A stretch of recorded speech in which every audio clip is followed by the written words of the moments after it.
Welcome to the Love Deep Lab podcast, helping you integrate sex, sexiness, sacredness, and science in your life and your bedroom. And now, your host, Dr. Stormy. Hi, I'm your host, Dr. Stormy. Thanks for tuning in and listening or watching today. And on the Love Deep Lab podcast, we talk a lot about healthy relationships. And I get to work with couples that are in healthy, good relationships that maybe just want them to be better or more amazing, particularly in the realm of sex, love, and relationship, as well as communication.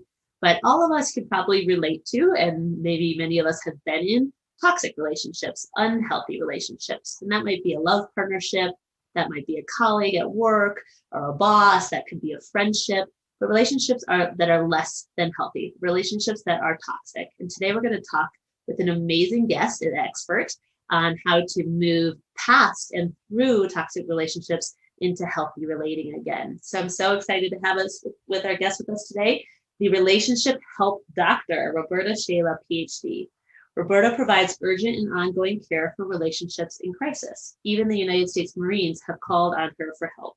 Dr. Shaler particularly helps the partners, exes, and adult children of the relentlessly difficult toxic people she calls hijackals to save their sanity and stop the crazy making.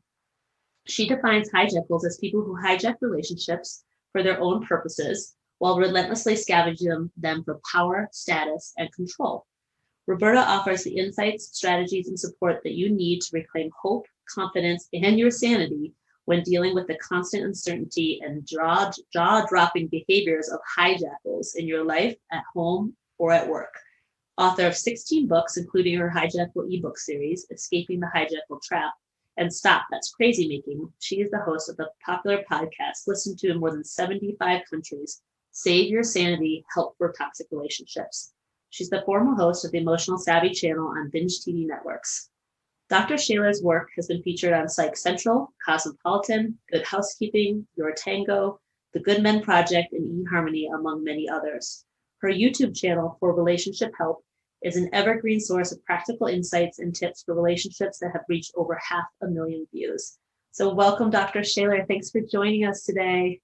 Thank you so much, Dr. Stormy. It's always fun to talk about these sad things. Yeah, it's true. And so I guess we'll just kind of start right into it. How can our listeners know, like I mentioned in the intro, maybe they've been in one, maybe they're currently in one, or they have a past of finding these kind of toxic partners, but how can someone know if they're in a toxic relationship, and really what is a toxic relationship? Sure. Well, you're going to be walking on eggshells if you're in a toxic relationship. So you'll be exhausted. There's a good way to know. You don't know which way to turn. You feel inferior. You feel as though you can't do anything right because a toxic person will blame you for everything. So all of those pieces, begin to show up quite not necessarily early on. I've had people maybe 4 or 5 years into a relationship where little pieces have changed, but nothing really drastic. And then, these small pieces accumulate. It's sort of death by 1,000 paper cuts, Yes. and then all of a sudden things are getting bad and people notice. But I've also had a client who had an absolute dream engagement, and at her wedding, everything was wonderful. When they left the reception, he dropped her off at the hotel and didn't show up for 5 days. Wow. So, yeah. So if you're with a hijackal, what you're seeing in the beginning is what they want you to see. They want you to think that they are wonderful. We call it love bombing. They want you to see that they are listening to you. They're into you. They want to give you what you want. They go out of their way to be attentive. And you think you've died and gone to heaven. This is absolutely perfect. This is all I ever wanted. And so you think you've met your soulmate. And so, it's not about blame. If you find yourself in a romantic relationship with one of these people, they set it up so that you would feel that this was wonderful. But if you've had a toxic parent, you could never do anything right. You bring home straight A's and then they tell you that you should have been a concert violinist. Yes. There's expectations that can never be met. The markers are always being moved as to how to be good enough. They're always intruding in your relationship. They're gaslighting you.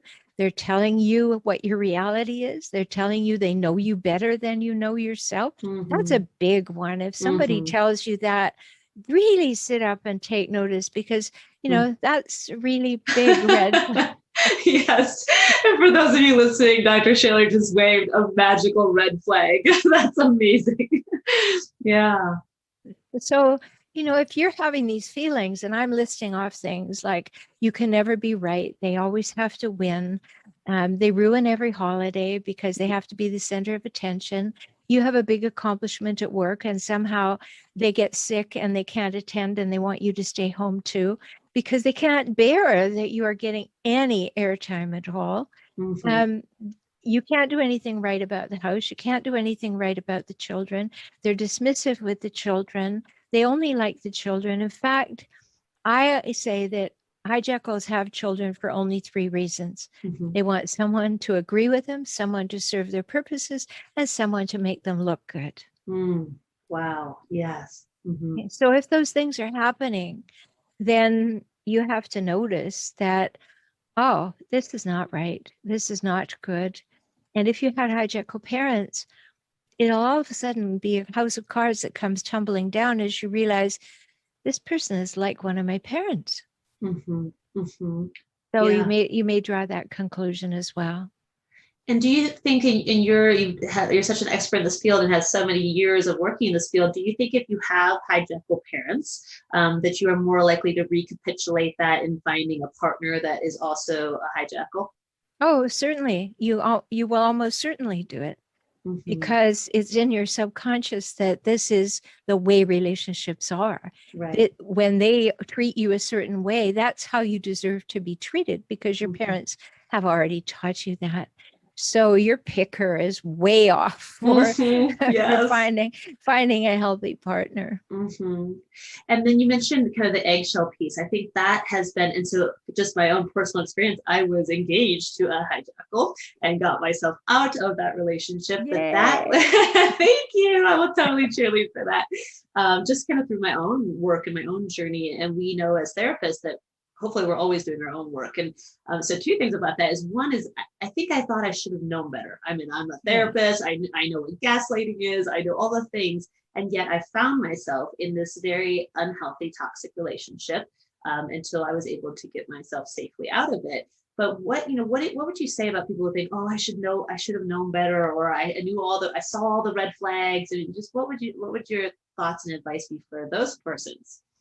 Well, your logic at this time in your life does not overrun your emotional state.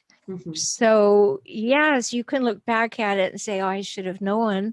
You could have known if you could see what you needed to see, but that wasn't what you were looking for in most cases. And even if they gave you little things, like things I always tell people when they're dating, they'll ask me, what should I look for when I'm dating? How do they treat the wait staff? What do they do when you're out to dinner? What kind of things do they say about people walking by you in the mall? What is the way that they give you a clue how judgmental and angry they really are, or how entitled and grandiose they are feeling?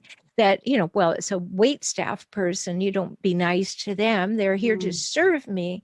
And you start learning little things. And that's why I love doing these interviews, because if I can give you a little thing that you hadn't thought of, and you're dating someone who behaves just like I just said, you dodged a bullet.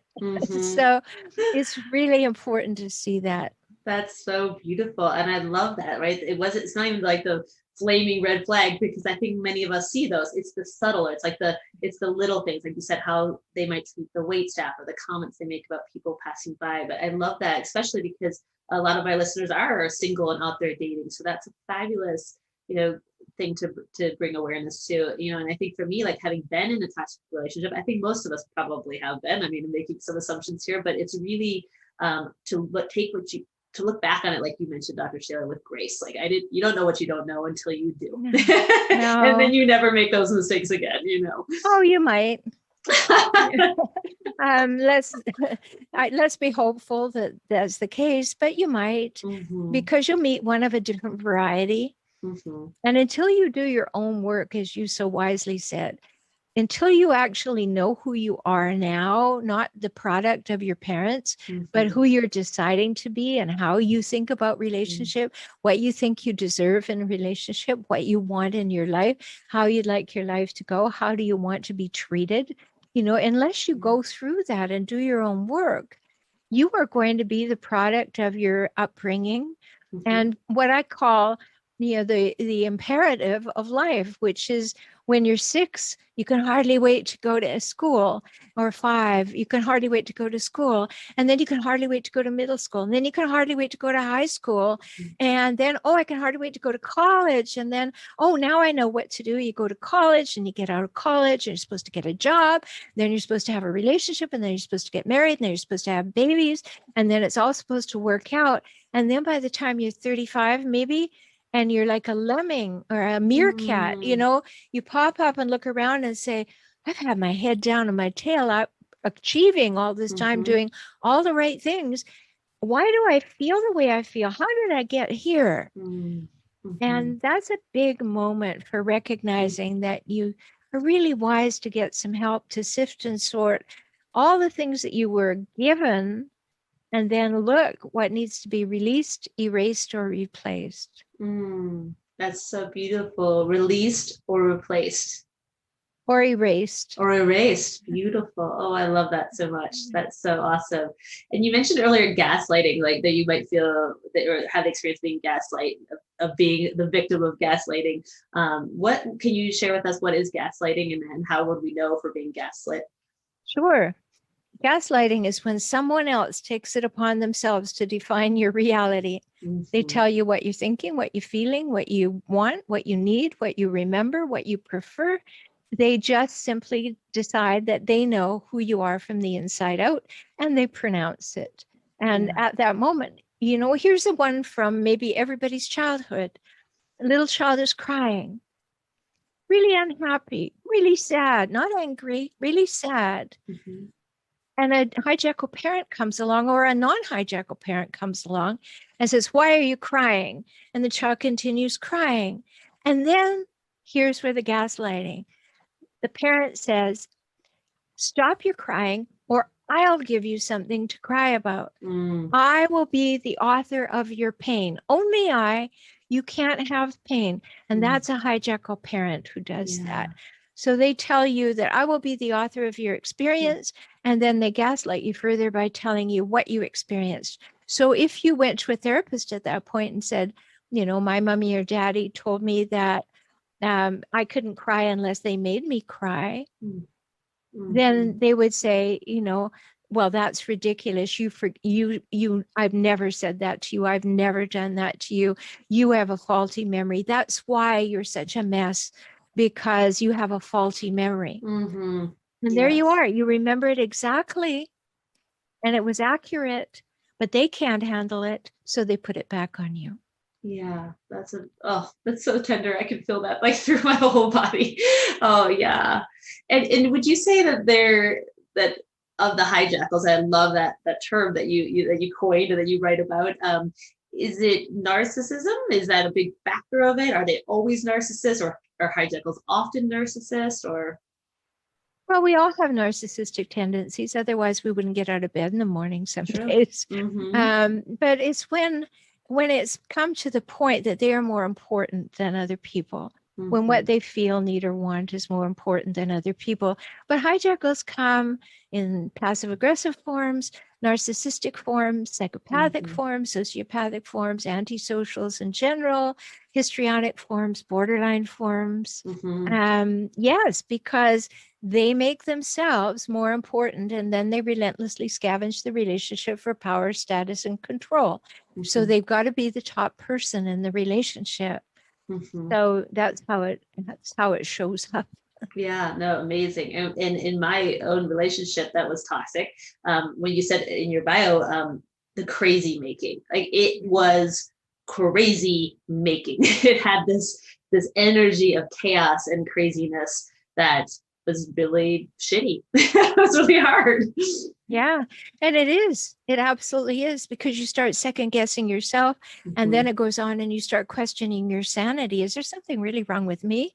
Is it possible that I am completely delusional? And that's what they want, because then they've got you on the run, on a downhill run, and so they think, now I've got you. Yeah, absolutely. Yeah.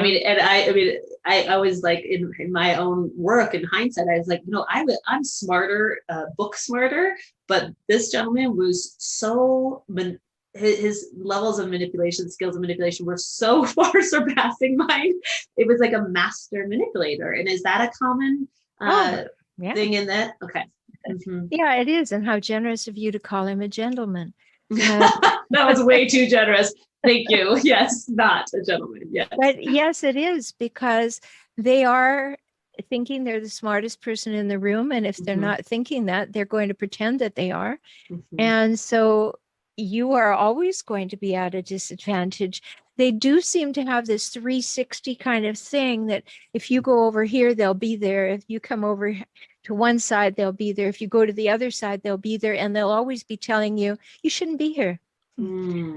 That's in a conversation, we'll get all of that. And you try and have a conversation with a hijackal, and you will say, it really hurts my heart when this happens, and it would really be great if it didn't happen anymore. And they would say, well, it wouldn't happen anymore if you weren't such a terrible person. And that's what we call blame shifting. Yeah. And so they will immediately boomerang it back to you that nothing's going to land on me. It's going to hit me and come right back at you. And so there's another thing to notice.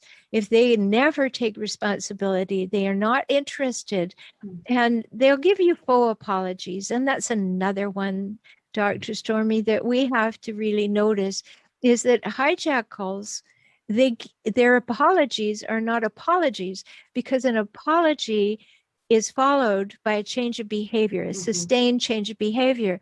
But a hijackal makes an apology, and it's really an appeasement. It's to put you off for a little while. Yes, totally. So you think, oh, okay, they get it. Well, they don't get it. They have no intention of changing, but they don't want to go through the hassle of dealing with you right now.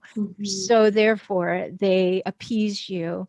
Yes, I'll look into that. Yeah, you're right. I need counseling. Oh, yeah, I get it. I see that you're crying. That's really sad for you. They don't say, did I hurt you? They say, oh, that must be hard. You're crying. Right. Yes. Right. That's a totally different experience. Yeah. Yeah. So if you're hearing this and these things are sounding familiar, consider you may be in a toxic relationship. And for those listeners or watchers for our podcast that are in toxic, that are really connecting to this, either knew already that they're in a toxic relationship or had an inkling and are hearing this and it's resonating with them, Dr. Shaler, what do you recommend? What are some tips for helping someone who's currently in a toxic relationship to set some boundaries and to move beyond into healing? Well, first of all, educate yourself. Find out you're not alone. Find out that you are not the only one, and that you're experiencing something real. Stop second guessing yourself and start to look at that. So, with Save Your Sanity podcast, there's over 220 episodes there. Go and listen, or go to my YouTube channel for FOR Relationship Help, HELP. There's over almost 600 videos there. Wow. So go and see if they resonate. That happens to me. Oh, how did you know? That's just what my mother did, or, whatever. And then you educate yourself, and then you have to take a step back. All right, I'm in it, and I have to make some decisions here. Can I get some strategies to try to see if I'm with a dyed-in-the-wool hijackal and never change? Or am I with a person who's just never learned to be in a relationship decently, or is really, really fearful? So, the education, then get some strategies, try them. Are you a boundary setter? Have you not set any boundaries? Because hijackals hate boundaries. So, and do you set a boundary? And then when it's crossed, do you set a boundary with a consequence and enforce it? Because boundaries really need to be non-negotiable. Yeah. So, how am I doing with that? That's the next good question to ask. What happens when I set a boundary?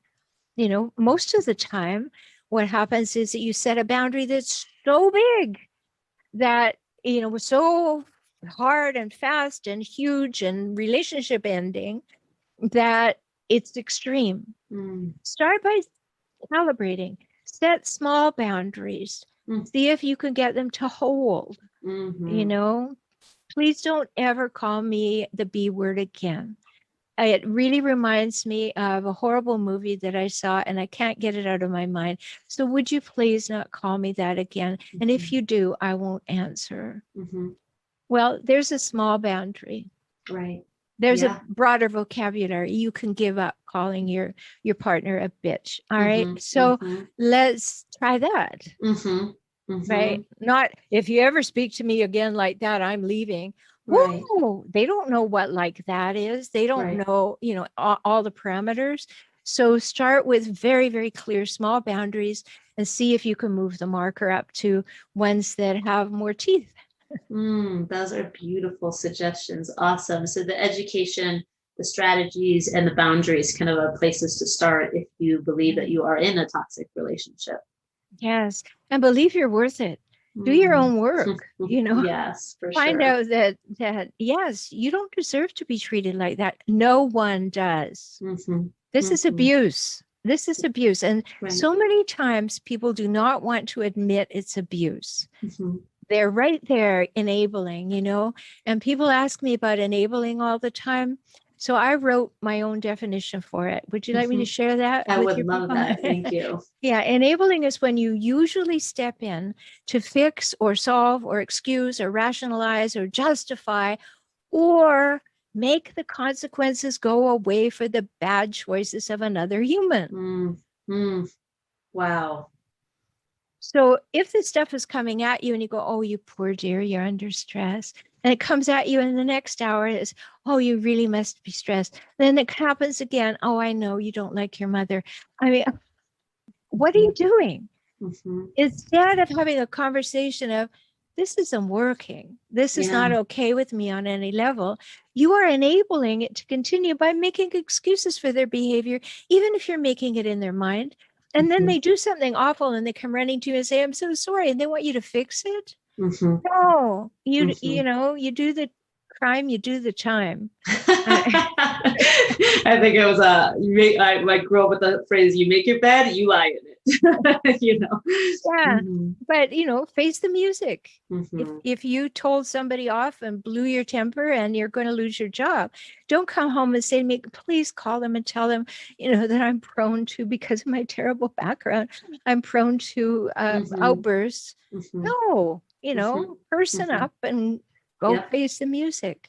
Beautiful. Totally. I mean, I have a 17-year-old that I have the privilege of, my son, and he's on the spectrum, and he and I will talk often. I said, everything we do and say has a consequence. Everything we do and say has a consequence. And that is just how the world turns, and I think that's love. I think it's amazing. It's magical, but it is really challenging when you're with a hijackal or a toxic person and there's just no accountability. There's all these masterful strategies to not take accountability.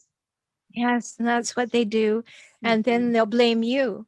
Well, I wouldn't have blown up at work if you hadn't kept the house so poorly. Right. Or I wouldn't have blown up at work if I felt you were supportive.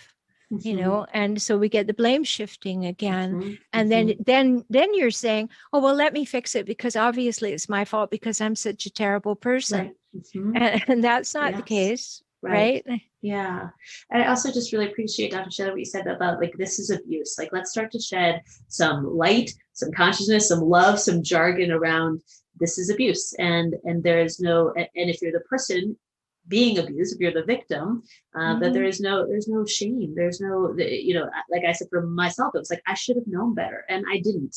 And for me, there was like a little bit of my ego death that had to happen to be able to say, this is abuse. But that recognition for me was what prompted my getting out. Sure. And it strengthened you because you had lots of time afterwards to say, how did that go again? Where were the signs? What did I miss? How did I explain away the behavior? You know, emotional abuse, again, in case I write all my own definitions, but emotional abuse is controlling another person by criticizing, embarrassing, manipulating, shaming, blaming, discounting, dismissing, depriving, or denying their rights, needs, wants, thoughts, feelings, and their equality. Beautiful definition. Yeah. So if any of those things feel like what you're having, you are being emotionally abused. Don't dwell on that. Dwell on you are with an emotional abuser. Yes. Right? The power is in saying, wow, I'm with a person who is emotionally abusive. What am I going to do now? And what would you say, Dr. Shaler? Because as we know, often when people are getting out of abusive relationships, toxic relationships, there can be a safety risk. There can be. So how would you have our listeners be thoughtful about safety? Because obviously we want, if people are going to exit relationships, we want it to be done safely. Yes. Well, disclose to your professionals in your life. You know, tell your doctor, tell your dentist, tell your pediatrician, go and get counseling, disclose what's going on so that you have people who can say, yes, I've heard of this. Yes, that's been told to me. Because if you don't, and they erupt or they do something criminal, or you have to call the police, they will say, well, you've never said anything about this before. So be very wise. Also document every time it happens in a safe place, where only you know it is. You know, of course, I deal with people who are in these relationships all the time. So I happen to know that there are wonderful voice activated recorders that you could put in your bra or your pocket. And you need to have those operating for you if you're in a state that has one party consent laws. That you can record any conversation you're part of. There are many states who don't have that. So even though you may record it, it may not be admissible. But in that case, the workaround is transcribe it, put it into your own words as a memory, and document it. That's a beautiful, awesome. And it's just, it's such but I love what you said, start talking about it. Talk about it to your professionals, talk about it to trusted and people that are safe and confident in confidence within your group. Because I think part of it, back to what you were saying, Dr. Shaler, is there's this shame piece that goes with it. Like you said, the focus is that I'm being abused rather than I am with an abuser, right? Exactly. And I love that change of perspective. Yeah, it's very important. Don't be shamed by it. It happens organically. You can't see it coming, but on the day that you wake up, move forward, don't go backward. You know, or I see it now. Okay. You know, you look at one of those things on Facebook that the patterns, and they're saying, can you see the blue tennis shoe? And you look at it and you look at it, and you can't see it, you can't see it. And all of a sudden you see it and you can't unsee it, right? Yes. So it's the same thing when you're being emotionally abused. All of a sudden you see it and the pennies start dropping. Oh, it was here and it was here and it was here and it's here, all little subtle ways. And I ignored it, or I rationalized it away, or I justified it. And now I see it. And it really is a pattern of emotional abuse, maybe verbal abuse, maybe physical abuse, sexual abuse, financial abuse, spiritual abuse as well. And always know this: hijackals like to have control of the finances. So if somebody you're dating asks you a question about finances because it's getting close to making a commitment and they want to take it over, notice that. You know, they may offer, like, don't worry about it, I'll take care of everything. Always make sure that you have access to the finances. That's a great tip as well. Yeah, that's such, so you mentioned a few dating tips for people who are dating. You said watch how they treat the wait staff, or, people walking by. Any other tips for singles out Yes. there? Watch how they give you the narrative of their former relationships, Mm, because they're going to say that every other person was crazy. mm, They were lost their mind. They had tempers. They were all of these things. And, then you have to remember, if he or she is such a bad picker that they pick only abusive people, mm. or were you the constant in every relationship? Yes, I think it was my mom who was pointing out my picker was broken for a long time, said, "You are the constant, Stormy." And she was right. And I had to really look at that to start to find my own value and worth in relationships, to make sure that never happens again in a relationship for me. Right. And good advice, Mom. Yeah. Yes. Awesome. Well, Dr. Shaler, I just think it's such amazing work you're doing. And I would love to have you share, as we kind of conclude, how my listeners and followers can find you and all your amazing work you do in this space. Sure. Well, I have 3 things to share. First of all, my website is forrelationshiphelp.com. That's FOR relationship HELP. And my YouTube channel has the same name, For Relationship Help. And you can listen to my podcast, Save Your Sanity, Help for Toxic Relationships, wherever you like to get podcasts. And the other is a big invitation, because tomorrow we're launching my new community, the Emerging Empowered Community. Mm-hmm. And it's only $19 a month, and you can become a member by going to joinintoday.com. Oh, beautiful. And I will make sure to put all of that in the show notes as well. But thank you so much, Dr. Shaler, for sharing time and your expertise with us today. Well, thank you so much. It was a great conversation, and you asked just the right questions. Oh, good. I'm so glad. And thanks to our listeners and watchers for tuning in. And thanks for being brave and opening your hearts to love deep.